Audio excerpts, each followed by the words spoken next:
दोस्तों आज के इस वीडियो में हम आपको विज्ञान के काफ़ी इम्पोर्टेंट टॉपिक को कवर करेंगे जो आपकी परीक्षा के लिए काफ़ी इम्पोर्टेंट है। वह टॉपिक है विटामिन। वीडियो की शुरुआत से पहले मैं आपको बतला दूं कि हमारे चैनल पर विभिन्न परीक्षाओं की कंप्लीट तैयारी कराई जाती है। विशेष रूप से हम ऑल टीचिंग एग्ज़ाम को कवर करते हैं, चाहे बीपीएससी टीआरई हो, चाहे सीटेट हो, चाहे दक्षता परीक्षा हो, चाहे सक्षमता परीक्षा हो। सभी परीक्षाओं की कंप्लीट तैयारी के लिए आप हमसे ज़रूर संपर्क करें। आज का यह वीडियो सक्षमता परीक्षा के लिए है। हमने सक्षमता परीक्षा के लिए कंप्लीट नोट्स तैयार किए हैं जिससे आप प्राप्त करके कम समय में बेहतर तैयारी कर सकते हैं। यह सक्षमता परीक्षा विशिष्ट शिक्षकों के लिए है।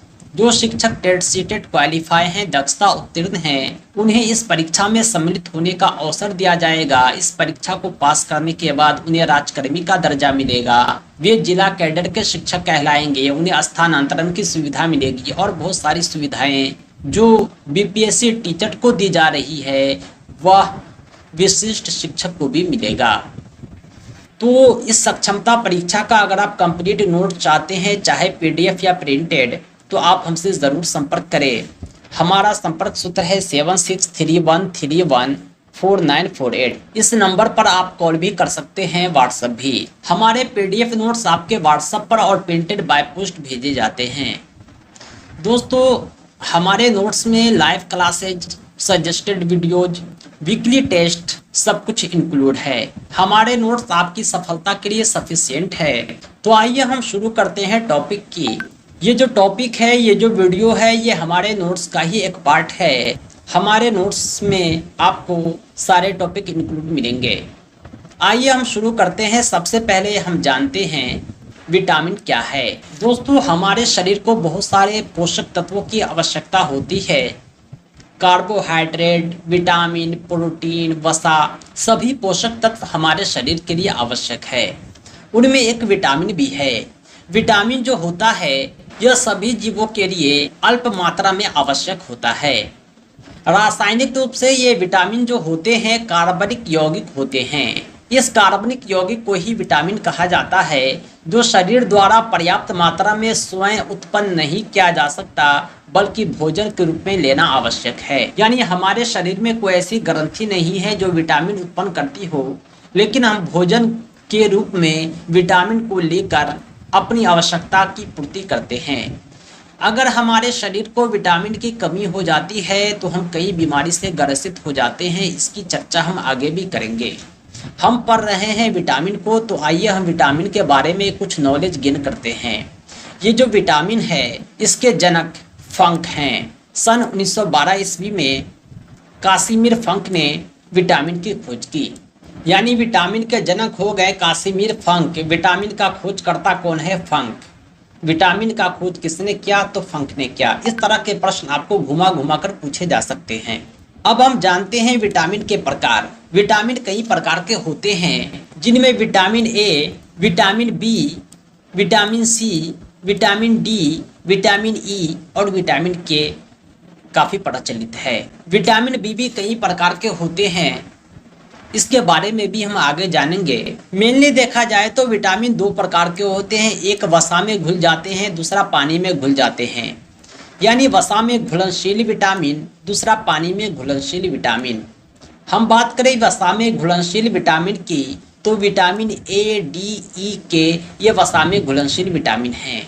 ये वसा में घुलते हैं लेकिन पानी में नहीं घुलते। और कुछ विटामिन होते हैं जो पानी में घुल जाते हैं लेकिन वसा में नहीं घुलते। ये विटामिन बी और सी है। पानी में घुलनशील होने की वजह से ये विटामिन हमें काफ़ी कम मात्रा में मिल पाता है क्योंकि अधिकांश मात्रा पानी में घुल जाती है और बह जाती है। ये जो पानी में घुलनशील विटामिन होते हैं ये लंबे समय तक शरीर में नहीं रहते और इन्हें संग्रहित नहीं किया जा सकता क्योंकि हमारे शरीर में भी पानी होते हैं। ये पानी में घुलकर जो है मलमूत्र के रूप में बाहर निकल जाते हैं, पसीना के रूप में बाहर निकल जाते हैं। कहने का मतलब यह है कि विटामिन दो प्रकार के हैं, वसा में घुलनशील और पानी में घुलनशील। कौन कौन विटामिन है इसको भी हमने जान लिया। जैसा कि हमने अभी आपको बतलाया कि विटामिन हमारे शरीर के लिए आवश्यक है अल्प मात्रा में, थोड़ा थोड़ा हमें जो है भोजन के रूप में लेना ही चाहिए। ये विटामिन काफ़ी फायदेमंद है हमारे शरीर के लिए। हम जानते हैं कि विटामिन जो है काम क्या करता है। विटामिन के बिना हमारा शरीर भोजन को ऊर्जा में परिवर्तित करने, हड्डियों, दांतों, मसल्स, त्वचा, ब्लड और बालों के निर्माण, रखरखाव और हमारे ब्रेन, आँख, नर्वस, इम्यूनिटी सिस्टम को अच्छे कार्य रखने में जैसे महत्वपूर्ण कार्य करने में सक्षम नहीं होगा। आम शब्दों में कहूँ तो विटामिन मेंटेनेंस का काम करता है। जो हमारे शरीर के अंग हैं, हड्डी, दांत, मसल, त्वचा, ब्लड, नाखून, ब्रेन, आँख, इस सब के देखरेख के लिए विटामिन की आवश्यकता होती है। अगर विटामिन की कमी हो जाएगी तो हड्डियाँ कमजोर हो जाएगी, दांत कमजोर हो जाएंगे, बाल झड़ सकते हैं, आदमी की आँख की रोशनी कम सकती है, इम्यूनिटी सिस्टम यानी बीमारी से लड़ने की जो ताकत होती है वो कमज़ोर हो सकती है। यह सब दुश्वारियाँ, यह सब बीमारियाँ आ सकती है। इसीलिए विटामिन आवश्यक है। अल्प मात्रा में हमें भोजन के रूप में लेना ही चाहिए। कुछ विटामिन ऐसे होते हैं कि दूसरे पोषक तत्वों के साथ मिलकर भी काम करते हैं। हम मानव शरीर में जो विटामिन होते हैं कुल 13 विटामिन होते हैं।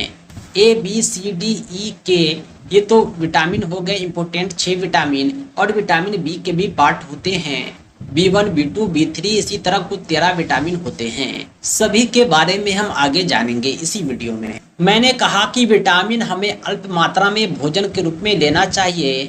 अब हम जानते हैं कि विटामिन के मुख्य स्रोत क्या हैं।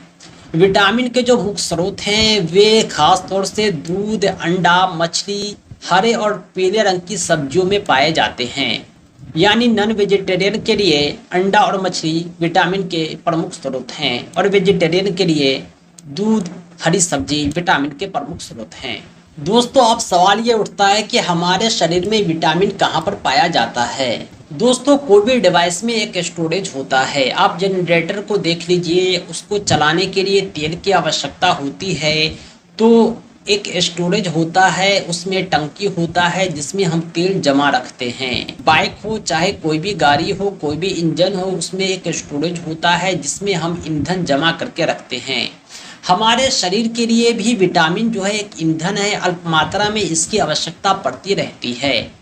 हर अंग को इसकी आवश्यकता है, तो हमारे शरीर में एक टंकी होना चाहिए जहां पर पर्याप्त विटामिन हो, ताकि हमारे शरीर के जो उस अंग को जब आवश्यकता पड़े वो वहां से प्राप्त कर ले। कहने का मतलब यह है कि हमारे शरीर को ठीक से काम करने के लिए हर दिन इस विटामिन की आवश्यकता होती है।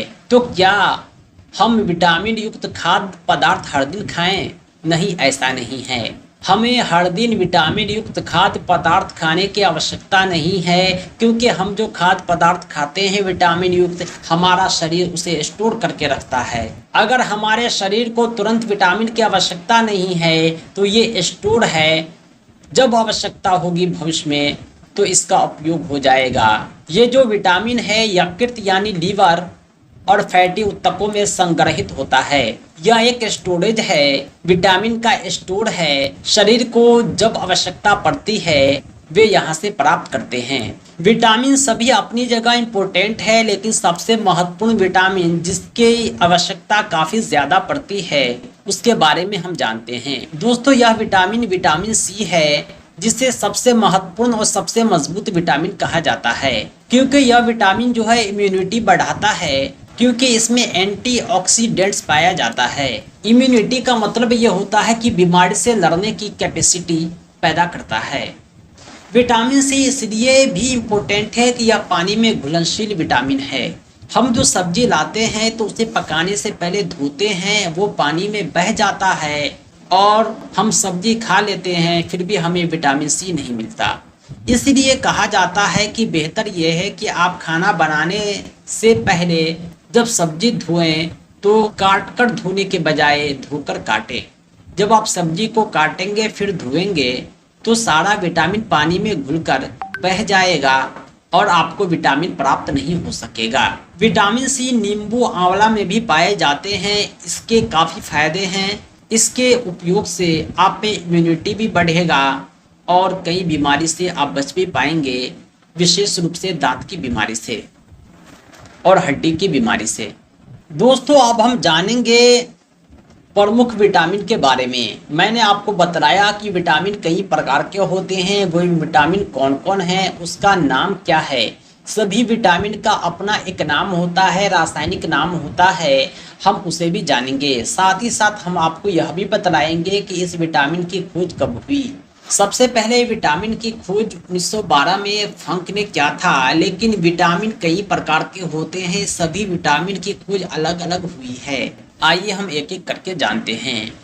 दोस्तों, सबसे पहला विटामिन है विटामिन ए।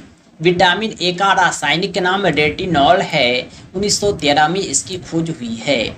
विटामिन बी कई प्रकार के होते हैं। विटामिन बी1 से लेकर के बी7 बी12 तक सभी विटामिन का अपना अपना रासायनिक नाम है। आइए इसे भी हम जानते हैं। विटामिन बी1 का रासायनिक नाम थायमीन है। 1910 में ही इसकी खोज हो गई थी। विटामिन बी2 का रासायनिक नाम राइबोफ्लोविन है। 1920 में इसकी खोज हुई है। विटामिन बी3 का रासायनिक नाम नियासिन है। 1939 में इसकी खोज हुई है। अगला विटामिन है विटामिन बी5। इसका रासायनिक नाम है पेंटोथेनिक अम्ल। 1931 में इसकी खोज हुई है। नेक्स्ट विटामिन है विटामिन बी6। इसका रासायनिक नाम है पायरिडॉक्सिन। 1934 में इसकी खोज हुई है। विटामिन बी7 का रासायनिक नाम है बायोटीन। इसकी खोज 1931 में हुई है। विटामिन बी12 का रासायनिक नाम है साइनोकोबालामीन। 1926 में इसकी खोज हुई है। अगला विटामिन है विटामिन सी। इसका रासायनिक नाम है एस्कॉर्बिक अम्ल। 1920 में इसकी खोज हुई है। अम्ल स्वाद में खट्टे होते हैं, इसलिए विटामिन सी भी खट्टे होते हैं। अगला विटामिन है विटामिन डी। इसका रासायनिक नाम है कैल्सिफेरॉल। इसकी खोज 1920 में हुई है। विटामिन ई का रासायनिक नाम है टोकोफेरॉल। 1922 में इसकी खोज हुई है। अगला विटामिन है विटामिन के। इसका रासायनिक नाम है फिलोक्विनोन। 1929 में इसकी खोज हुई है। दोस्तों, विटामिन बी1 से लेकर के विटामिन बी12 तक इसको विटामिन बी कॉम्प्लेक्स कहते हैं। दोस्तों, सभी विटामिन का नाम आपने जान लिया। अब हम जानते हैं ये विटामिन कहाँ पाए जाते हैं और इसका काम क्या है, जिसे भूमिका और स्रोत कहते हैं। ये जो विटामिन ए है, ये आपको दूध में, मक्खन में, गहरे हरे रंग की सब्जी में, हरे रंग की फल सब्जियों में पाया जाता है। विटामिन ए फायदेमंद होता है आँख की रेटिना के लिए, शरीर की झिल्लियों के लिए, फेफड़ों के स्तर के लिए, पाचक तंत्र के लिए विटामिन ए काफ़ी आवश्यक है। दूसरा विटामिन है विटामिन बी1, जिसे थायमीन कहा जाता है। यह साबुत अनाज में पाया जाता है, आटा दाल में पाया जाता है, मेवा मटर फलिया में पाया जाता है। ये जो विटामिन बी1 होता है, थायमीन या कार्बोहाइड्रेट के ज्वलन को सुनिश्चित करता है। अगला विटामिन है विटामिन बी2, जिसे राइबोफ्लोविन कहते हैं। यह दूध और पनीर में पाया जाता है। इसका काम ऊर्जा रिलीज करना और रखरखाव के लिए सभी कोशिकाओं के लिए आवश्यक होता है। शरीर में जितनी भी कोशिका हैं, उसके मेंटेनेंस के लिए राइबोफ्लोविन आवश्यक है, इसलिए आप दूध पनीर का रेगुलर सेवन करें। विटामिन बी3 नियासिन जो होता है, ये भी साबुत अनाज, आटा में, अनरिच्ड अन्न में पाया जाता है। इसका काम भी सेम टू सेम है, रख रखाव करना, ऊर्जा रिलीज करना, सभी कोशिकाओं को आवश्यकता अनुसार ऊर्जा प्रदान करना। अगला विटामिन है पीरिडॉक्सिन बी। ये साबुत अनाज और दूध में पाया जाता है। यह रक्त कोशिकाओं और तंत्रिकाओं को समुचित रूप से काम करने के लिए ज़रूरत प्रदान करता है। अगला विटामिन है पेंटोथेनिक अम्ल। यह गिरीदार फल और साबुत अनाज में पाया जाता है। इसका भी काम है ऊर्जा पैदा करना, सभी कोशिकाओं को इसकी ज़रूरत होती है। बायोटीन जो विटामिन है, ये ताज़ी सब्जियां में पाई जाती है, जो त्वचा के लिए काफ़ी आवश्यक है। फॉलिक अम्ल जो होता है, ताज़ी सब्जियों में पाया जाता है, लाल कोशिकाओं के उत्पादन के लिए यह आवश्यक है। विटामिन सी जो होता है, यह आपको रसदार फल में पाया जाता है। जितने भी रसदार फल होते हैं, सभी में विटामिन सी पाया जाता है। खट्टे फलों में विटामिन सी पाया जाता है, टमाटर हो गया, कच्ची बंद गोभी हो गया, आलू हो गया, स्ट्रॉबेरी हो गया, इन सब में विटामिन सी पाया जाता है। इसका काम है हड्डी, दांत और ऊतक के रखरखाव के लिए आवश्यक होता है। विटामिन डी जो होता है ये दुग्धशाला उत्पाद में पाया जाता है। ये धूप में भी होता है। जब आप बदन को धूप से सेकेंगे तो विटामिन डी त्वचा में पैदा हो जाता है। यह विटामिन डी रक्त में कैल्शियम का स्तर बनाए रखता है, हड्डियों के संवर्धन के लिए आवश्यक है। जब किसी की हड्डी टूटती है तो डॉक्टर उसे विटामिन डी की टैबलेट देते हैं। अगला है विटामिन ई। विटामिन ई जो होता है वनस्पति तेल और बहुत सारे खाद्य पदार्थ में पाया जाता है। ये विटामिन ई जो होता है वसीय तत्वों से निपटने वाले ऊतकों तथा कोशिका झिल्ली की रचना के लिए जरूरी होता है। दोस्तों, विटामिन हमारे शरीर के लिए काफ़ी आवश्यक है। अल्प मात्रा में हमारे शरीर को सभी विटामिन की आवश्यकता होती है। अगर हम विटामिन का सेवन न करें तो हमारे शरीर में इसकी कमी हो जाएगी। इसकी कमी से हमारे शरीर में कई रोग हो सकते हैं। अब हम जानेंगे विटामिन की कमी से होने वाले रोग, vitamins and their deficiency disease. कई सारे विटामिन होते हैं, सब हमारे शरीर के लिए आवश्यक है। अगर हम उसका सेवन ना करें, हमारे शरीर को उसकी कमी हो जाए तो हमें अलग अलग बीमारी हो सकती है। अगर हम विटामिन ए की कमी से ग्रसित हैं तो हमें रतौंधी हो सकती है, संक्रमण का खतरा हो सकता है, जीरोथैलेमिया हो सकता है।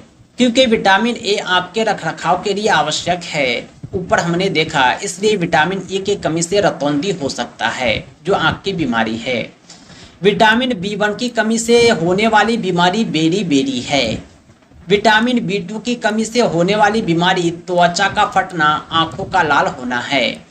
विटामिन बी3 की कमी से जो बीमारी होती है वह त्वचा पर दाद होना है। विटामिन बी5 की कमी से होने वाली बीमारी बाल सफ़ेद होना, मंदबुद्धि होना है।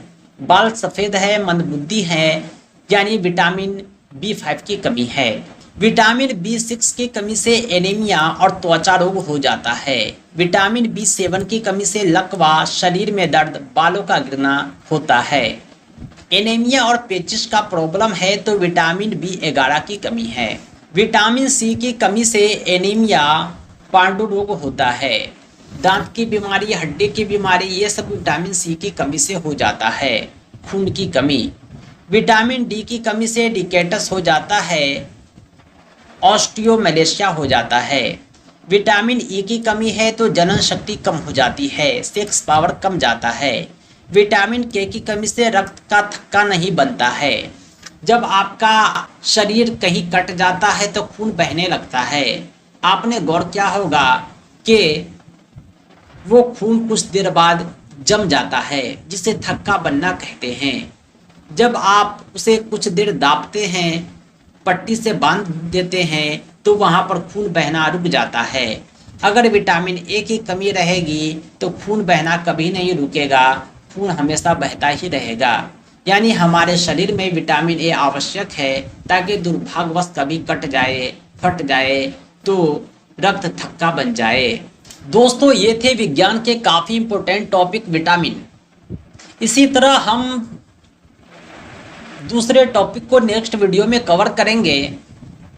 ये टॉपिक हमारे नोट्स के ही पार्ट है। अगर आप हमारे नोट्स को प्राप्त करना चाहते हैं, सक्षमता परीक्षा की कंप्लीट तैयारी चाहते हैं, तो पीडीएफ और प्रिंटेड नोट्स के लिए ज़रूर संपर्क करें। हमारा संपर्क सूत्र है 7631314948। इस नंबर पर आप कॉल भी कर सकते हैं, व्हाट्सएप भी। सामान्य शिक्षकों के लिए, उर्दू शिक्षकों के लिए, माध्यमिक उच्च माध्यमिक विद्यालय के सभी विषयों के शिक्षकों के लिए हमारे पास कंप्लीट नोट्स अवेलेबल है। हमारे नोट्स को प्राप्त करके आप अपनी सफलता सुनिश्चित कर सकते हैं। तो दोस्तों, देर किस बात की, नोट्स प्राप्त करने के लिए संपर्क करें और अपनी तैयारी को एक दिशा दें। बहुत बहुत धन्यवाद। Thanks for watching.